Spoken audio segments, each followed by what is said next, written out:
మనిషి జీవితంలో ప్రతి క్షణం విలువైనదే. ప్రతి నిమిషం వెలకట్టలేనిదే. అసలు ఏమాత్రం తీరిక లేని ఓ వ్యక్తి వినోదం కోసం వీలు చూసుకొని ఓ సినిమాకి టైం కేటాయించాడు. ఆ షో సాయంత్రం 4:05 ప్రారంభమై 6:30 గంటలకు పూర్తవ్వాలి. బుక్ మై షోలో కూడా టైం అలాగే చూపించడంతో టికెట్ కొనుక్కొని సినిమాకి వెళ్ళాడు. కానీ సినిమా ప్రారంభం అవ్వాల్సిన సమయానికి యాడ్స్ మొదలయ్యాయి. అలా 25 నిమిషాల పాటు యాడ్స్ వచ్చిన తర్వాత సినిమా షురూ అయింది. మొత్తంగా ప్రకటించిన సమయానికంటే 25 నిమిషాలు లేటుగా షో పూర్తయింది. ఈ పరిణామంతో బెంగుళూరుకు చెందిన అభిషేక్ అనే ఓ వ్యక్తికి చిర్రెత్తుకొచ్చింది. నా జీవితంలో ఎంతో విలువైన 25 నిమిషాల సమయాన్ని వేస్ట్ చేస్తారా అంటూ కన్జ్యూమర్ కోర్టును ఆశ్రయించాడు. సుదీర్ఘ సమయం పాటు వాణిజ్య ప్రకటనలు ప్రదర్శించి మానసిక వేదనకు గురి చేశారంటూ వాపోయాడు. ఇందుకు కారణమైన PVR Cinemas, INOX, Book My షోలపై కోర్టులో పిటిషన్ వేశాడు. 2023లో శ్యామ్ బహదూర్ అనే సినిమాకు వెళ్ళినప్పుడు నాకు ఈ పరిస్థితి ఎదురైంది. సినిమా సాయంత్రం 4:05 మొదలై 6:30 గంటలకు ముగుస్తుందని టికెట్పై పేర్కొన్నారు. కానీ ఆశ్చర్యకరంగా యాడ్స్ ప్రదర్శించారు. కొన్ని సినిమాల ట్రైలర్స్ కూడా ప్లే చేశారు. దాదాపు అరగంట నా సమయాన్ని వృధా చేశారు అని అన్ని వివరాలను తన పిటిషన్లో పేర్కొన్నాడు. సినిమా టైం ప్రకారం ఇతర పనులు షెడ్యూల్ చేసుకున్నాను.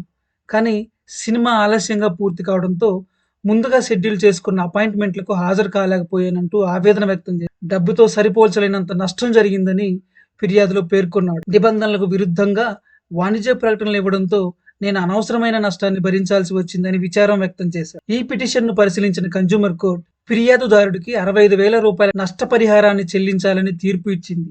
ఈ పిటిషన్ విషయంలో సమయాన్ని డబ్బుగా పరిగణిస్తున్నట్టు న్యాయస్థానం వ్యాఖ్యానించింది. వినియోగదారుడికి జరిగిన నష్టాన్ని పీవీఆర్ సినిమాస్, ఐనాక్స్ భరించాలని ఆదేశించింది. సమయాన్ని వృధా చేసినందుకు 50,000 రూపాయలు, మానసిక వేదనకు గురి చేసినందుకు 5,000 రూపాయలు, పిటిషన్ దారుడికి ఫిర్యాదు ఇతర ప్రయోజనాల కింద మరో 10,000 రూపాయలు చెల్లించాలని ఆదేశించింది. అంతేకాదు పీవీఆర్ సినిమాస్, ఐనాక్స్లకు ₹1,00,000 జరిమానా కూడా న్యాయస్థానం విధించింది. అయితే ఈ పిటిషన్ విషయంలో బుక్ మై షోని నిందించలేమని కన్జ్యూమర్ కోర్టు స్పష్టం చేసింది. టికెట్ బుకింగ్ ప్లాట్ఫామ్ కావడంతో ప్రకటనలతో దానికి సంబంధం లేదని పేర్కొంది. ప్రకటనల ప్రసార సమయంపై బుక్ మై షోకి నియంత్రణ ఉండదని, కాబట్టి ఎలాంటి నష్టపరిహారాన్ని చెల్లించాల్సిన అవసరం లేదని స్పష్టం చేసింది.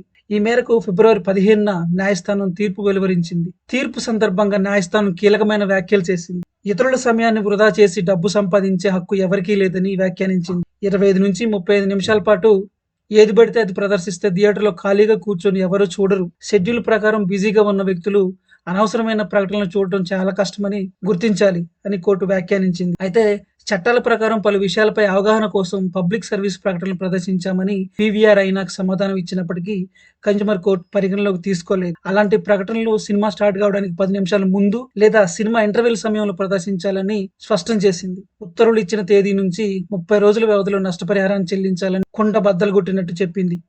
ఇదండి విషయం. స్మాల్ టీవీ కంటెంట్ నచ్చిందని అనిపిస్తేనే లైక్ కొట్టి సబ్స్క్రైబ్ చేసుకోండి. మీ అభిప్రాయాన్ని కామెంట్ల రూపంలో తెలియజేయండి. Thank you.